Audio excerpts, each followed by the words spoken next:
নমস্কার, educational zone চ্যানেলে সবাইকে স্বাগত জানাই। আজকে আমরা ডাব্লিউবিটি এর হায়ার সেকেন্ডারি যে টেস্ট পেপারটি আছে 2025 সালে যারা এইচএস এক্সাম দেবেন তাদের জন্য যে টেস্ট পেপারটি আছে ডাব্লিউবিটি এর, সেখান থেকে ডিস্ট্রিক্ট ভিত্তিক এবং স্কুল ভিত্তিক যে সেটগুলো তৈরি করা আছে প্রত্যেকটি সেট আলাদা আলাদাভাবে আমরা আলোচনা করব এবং উত্তর সম্পূর্ণ আপনাদের দিয়ে দিয়েছি। আশা রাখছি ভিডিওটি আপনাদের ভালো লাগবে।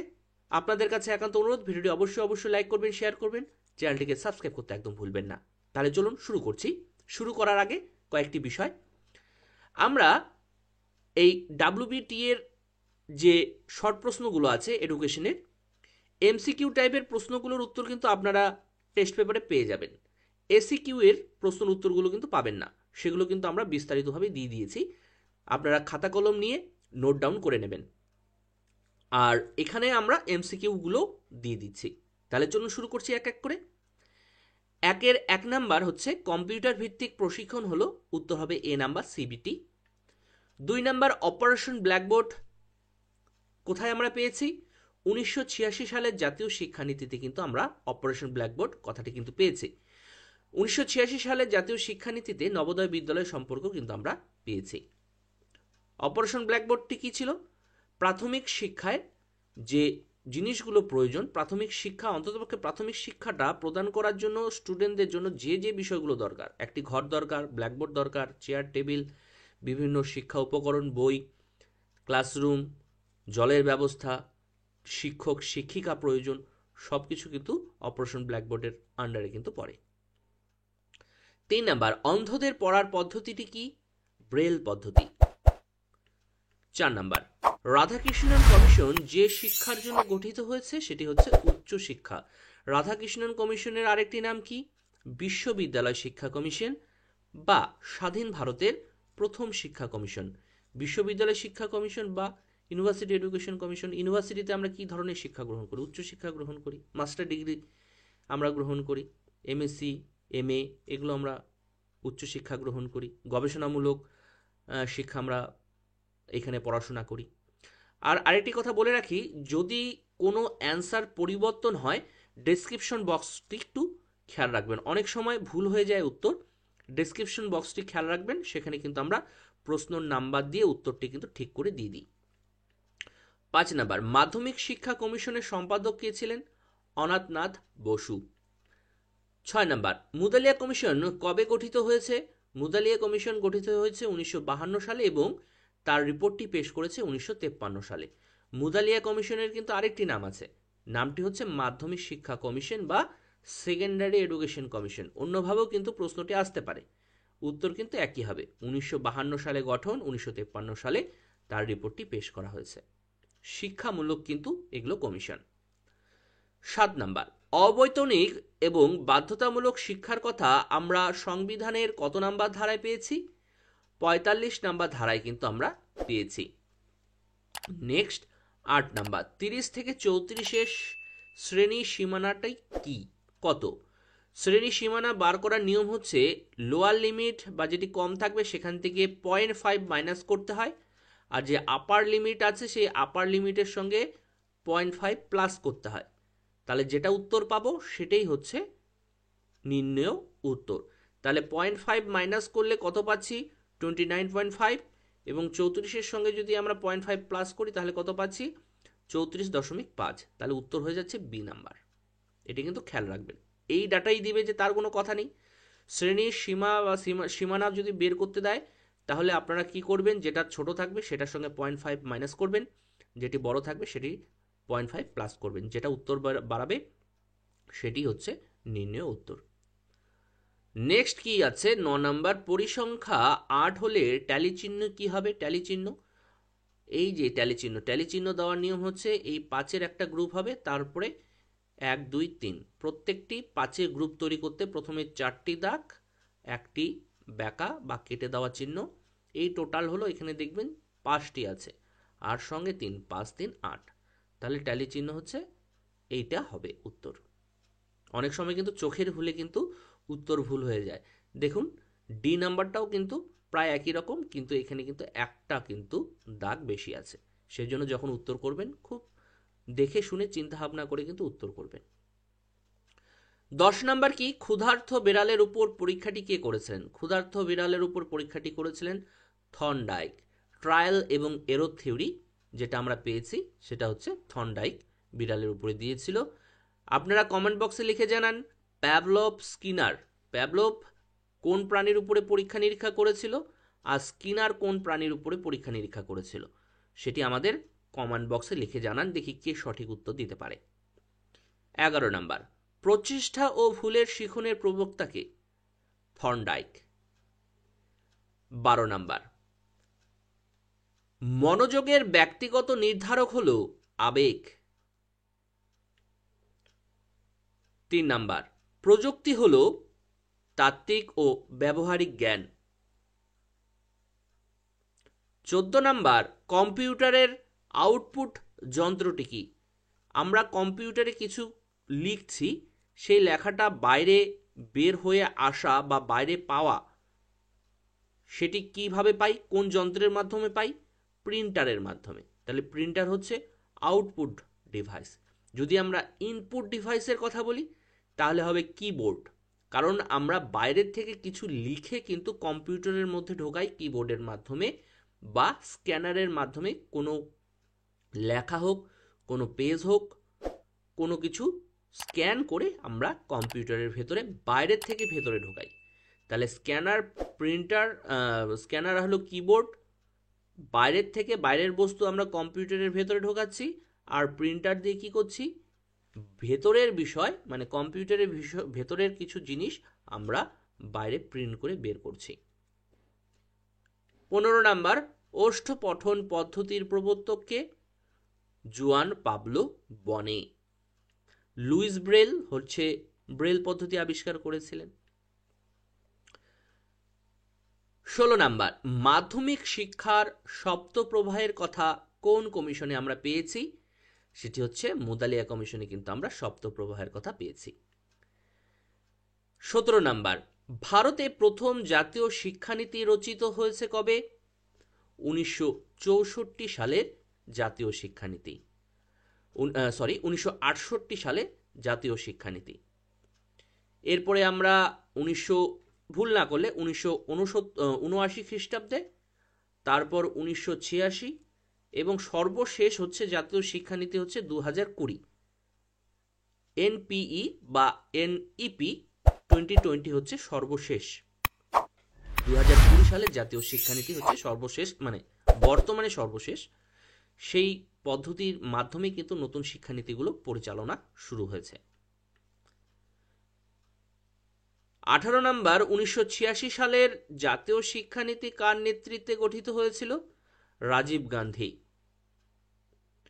19 নাম্বার, বিশ্ববিদ্যালয় কমিশন গ্রামীণ বিশ্ববিদ্যালয়ে যে কটি ধারার কথা বলা হয়েছে?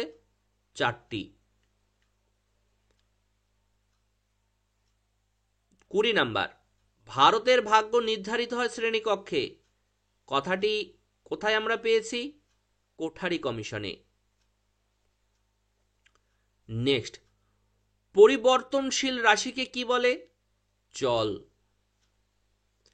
নেক্সট, হিস্টোগ্রামের অপর নাম কি? আয়তলেখ।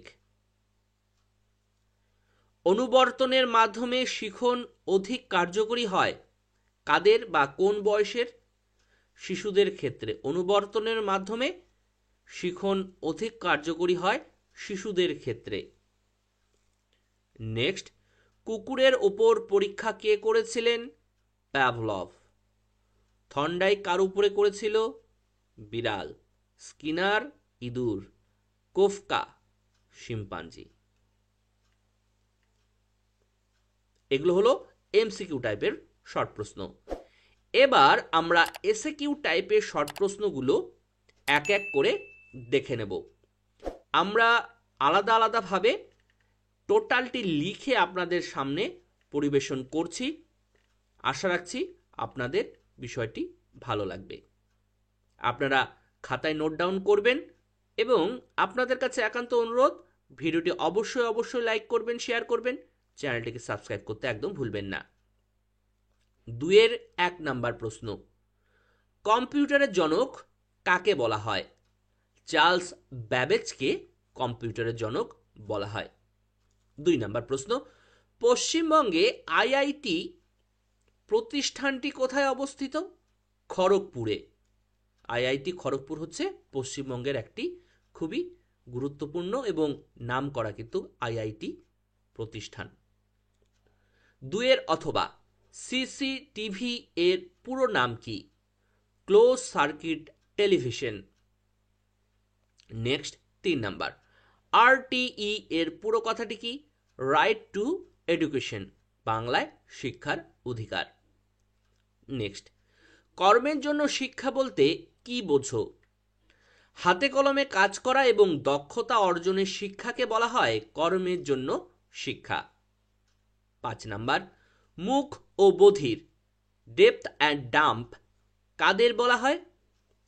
জন্ম থেকে যে শিশু কম শুনতে পায় বা শুনতে পায় না, অথবা যে শিশু শৈশবেই তার ভাষা ও বাচনিক ভঙ্গি অর্জন করার পূর্বেই শ্রবণ শক্তি হারিয়েছে, তাকে বলা হয় মুক ও বধির। মনে রাখবেন, যে শুনতে পারে না, জন্মগতভাবেই যে শুনতে পারে না, তার কিন্তু বাচনিক ক্ষমতা বা ভাষাগত যে ক্ষমতা, বলার ক্ষমতা কিন্তু কোনোদিনই অর্জন হবে না। কারণ আমরা কথা বা ভাষা শিখি শোনার মাধ্যমে। শুনতেই যদি আমরা না পারি, তাহলে আমরা ভাষা জ্ঞান কি করে আমাদের হবে? 6 নাম্বার, পশ্চিমবঙ্গের একটি মুক্ত বিদ্যালয়ের নাম লেখো। নেতাজি সুভাষ মুক্ত বিদ্যালয়। 6 অথবা, ডায়েট, ডিআইইটি শিক্ষার কোন স্তরের সঙ্গে যুক্ত? শিক্ষার প্রাথমিক স্তরের সঙ্গে যুক্ত। শিক্ষার প্রাথমিক স্তরের সঙ্গে যুক্ত কিভাবে? ডায়েটে, এখন ডায়েট নেই, ডায়েটের নাম উঠে গেছে। আগে যারা প্রাইমারি শিক্ষকতার সঙ্গে যুক্ত হতে হয়, তারা কিন্তু ডায়েটের ট্রেনিং নিত। এখন যেটাকে আমরা ডিএলএড বলি, কোনো সময় ডিএড বলতাম, সেই শিক্ষা প্রতিষ্ঠানে শিক্ষা গ্রহণ করে আমরা কিন্তু প্রাথমিক শিক্ষার চাকরির জন্য কিন্তু উপযুক্ত হতাম। নেক্সট, ওবিসি এর পুরো কথাটি কি? আদার ব্যাকওয়ার্ড ক্লাস, বাংলায় অন্যান্য অনগ্রসর শ্রেণী। অথবা, অনুন্নত শ্রেণীকে কটি জাতিতে ভাগ করা হয় ও কি কি? 3টি, SC, ST, OBC. 8 number, Navodaya বিদ্যালয় শিক্ষার্থীরা কোন শ্রেণী পর্যন্ত শিক্ষা গ্রহণ করতে পারে? নবোদয় বিদ্যালয় কিন্তু ষষ্ঠ শ্রেণী থেকে দ্বাদশ শ্রেণী পর্যন্ত, 6 থেকে 12 পর্যন্ত শিক্ষা দেওয়া হয় নবোদয় বিদ্যালয়। সিআরসি এর উদ্দেশ্য কি? সিআরসি হচ্ছে cumulative record card. Cumulative record কার্ডে কিন্তু শিক্ষার্থীদের যাবতীয় প্রোগ্রেস বা যেগুলো সমস্যা, সবকিছু কিন্তু নিবন্ধ থাকে। সারা বছর ব্যাপী সে কি কি করছে না করছে, কিভাবে কি করছে, সব কিন্তু নিবন্ধ থাকে কিউমুলেটিভ রেকর্ড কার্ডে। তা এই কিউমুলেটিভ রেকর্ড কার্ড রাখার উদ্দেশ্য কি? কোনো নির্দিষ্ট শিক্ষার্থীর সম্পর্কে প্রয়োজনীয় তথ্য এক জায়গায় সংরক্ষণ করা থাকলে আমরা সেই শিক্ষার্থীটি কেমন সেটা জানতে পারবো। শিক্ষার্থীর বৃদ্ধি ও বিকাশের প্রত্যেক স্তর, তার শিক্ষাগত, প্রাক্ষবিক এবং সঙ্গতি বিধানজনিত সমস্যা নির্ধারণ করতে আমাদের সুবিধা হবে। সেই জন্য কিন্তু সিআরসি বা রিপোর্ট কার্ড কিন্তু রাখা হয়। 10 নাম্বার, বিদ্যালয়ে মনীষীদের জীবনী পাঠ প্রথম কোন কমিশন সুপারিশ করেছিল? বিশ্ববিদ্যালয় কমিশন বা রাধাকৃষ্ণন কমিশন। অথবা, রাধাকৃষ্ণন কমিশনের সম্পাদকের নাম কি ছিল? সম্পাদকের নাম কিন্তু বলা হচ্ছে এখানে, ভালো করে প্রশ্ন পড়ে উত্তর করবেন, ডক্টর নির্মল কুমার সিদ্ধান্ত। কেন্দ্রীয় প্রবণতা পরিমাপের পদ্ধতিগুলো কি কি? কেন্দ্রীয় প্রবণতার পরিমাপ বলতে সেন্ট্রাল টেন্ডেন্সি, যেটাকে মিন, মিডিয়ান, মোড বলে। গড়, মধ্যমান আর ভূমিষ্ঠক যত সম্ভব বাংলাগুলো। মিন, মিডিয়ান, মোড হচ্ছে কেন্দ্রীয় প্রবণতার পরিমাপ। নেক্সট 12 নাম্বার, অপারেন্ট অনুবর্তনের প্রবর্তককে? স্কিনার, বিএফ স্কিনার হচ্ছে অপারেন্ট অনুবর্তনের প্রবর্তক। অথবা, রেসপন্ডেন্ট বলতে কি বোঝো? কোনো জানা বস্তুধর্মী উদ্দীপকের প্রভাবে প্রাণী যে আচরণ করে তাকে বলে রেসপন্ডেন্ট। যেমন প্যাভলভের পরীক্ষায় খাদ্যবস্তু দেখে কুকুরের লালাক্ষরণ, এটাকে বলা হচ্ছে রেসপন্ডেন্ট। 13 নাম্বার, ব্রেল লেখা হয় কটি বিন্দুর মাধ্যমে? 6টি বিন্দুর মাধ্যমে ব্রেল কিন্তু লেখা হয়ে থাকে। অথবা, প্রতিবন্ধী শিশুদের শিক্ষার প্রধান উদ্দেশ্য কি? প্রতিবন্ধী শিশুদের কেন আমরা শিক্ষা দেব? কারণ আত্মবিশ্বাস বাড়িয়ে তুলতে তাদেরকে এবং পরিবেশের সঙ্গে সঙ্গতি বিধানে সহযোগী করে গড়ে তুলতে আমরা প্রতিবন্ধী শিশুদের শিক্ষা দেব। নেক্সট, 4-2-4-5-9-4-3 স্কোরটির ভূমিষ্ঠক নির্ণয় করো। আপনারা হয়তো জানেন অবিন্যস্ত রাশিমালার ভূমিষ্ঠক বা মোড নির্ণয় সূত্রটি হচ্ছে এই সংখ্যাগুলোর মধ্যে যে সংখ্যাটা অধিক বার থাকবে বা বেশি বার থাকবে সেই সংখ্যাটাই হবে নির্ণীয় ভূমিষ্ঠক। তাহলে এই সংখ্যাগুলোর মধ্যে কোন সংখ্যাটি সর্বাধিক আছে? 4। 4 দেখুন 3 বার আছে, তাহলে 4 হয়ে যাচ্ছে ভূমিষ্ঠক। এটি কিন্তু সূত্র, মনে রাখবেন, যেই সংখ্যাটি অধিক বার থাকবে সেই সংখ্যাটি হবে নির্ণীয় ভূমিষ্ঠক। অথবাতে 8, 5, 6, 12, 19, 8, 12, 10 রাশিটির গড় কত? এই অবিন্যস্ত রাশিমালার গড় নির্ণয় সূত্রটি হচ্ছে যতগুলো সংখ্যা থাকবে সব সংখ্যাগুলোকে আমরা যোগ করব এবং যতটি থাকবে সংখ্যা তত দিয়ে ভাগ করব। এখানে সব সংখ্যাগুলোকে আমরা যদি যোগ করি তাহলে যত সম্ভব আমরা 80 পাচ্ছি। আর কয়টি সংখ্যা আছে? 1, 2, 3, 4, 5, 6, 7, 8, 8টি সংখ্যা আছে। তাহলে যোগ করে যে সংখ্যাটি পেলাম তাকে যদি 8 দিয়ে ভাগ করি তাহলে 80কে 8 দিয়ে ভাগ করলে আমরা কত পাচ্ছি? 8। 10 হবে। এখানে উত্তরটি হবে কিন্তু 10। 8 8 10 এ 80, এখানে অ্যান্সারটি ভুল আছে, এখানে কিন্তু 10 লিখবেন। 8 10 এ 80, তাহলে 10 হবে এই উত্তরটি। এখানে একটু ভুল হয়ে গেছে, আপনারা একটু ঠিক করে নেবেন। নেক্সট, বুদ্ধি সম্পর্কিত স্পিয়ারম্যানের তত্ত্বটির নাম কি? 2 ফ্যাক্টর থিওরি বা দ্বি উপাদান তত্ত্ব। নেক্সট, প্রচেষ্টা ও ভুলের কৌশল এর প্রবর্তক কে? থর্নডাইক। সর্বশেষ, অথবা অপারেন্ট অনুবর্তনের মূল ভিত্তি কি? অপারেন্ট অনুবর্তন প্রাণীর সক্রিয়তার উপর ভিত্তি করে গড়ে ওঠে। এই ছিল আজকে আমাদের আলোচনার বিষয়বস্তু। আশা রাখছি ভিডিওটি আপনাদের ভালো লেগেছে। আপনাদের কাছে একান্ত অনুরোধ, ভিডিওটি অবশ্যই লাইক করবেন এবং শেয়ার করবেন। চ্যানেলটিকে অবশ্যই সাবস্ক্রাইব করবেন। সবাইকে অসংখ্য ধন্যবাদ জানিয়ে ভিডিওটি এখানে শেষ করছি। সবাই ভালো থাকবেন, সুস্থ থাকবেন। আবার বলছি, এই উত্তরটি কিন্তু ঠিক করে নেবেন। এখানে উত্তরটি হবে 10।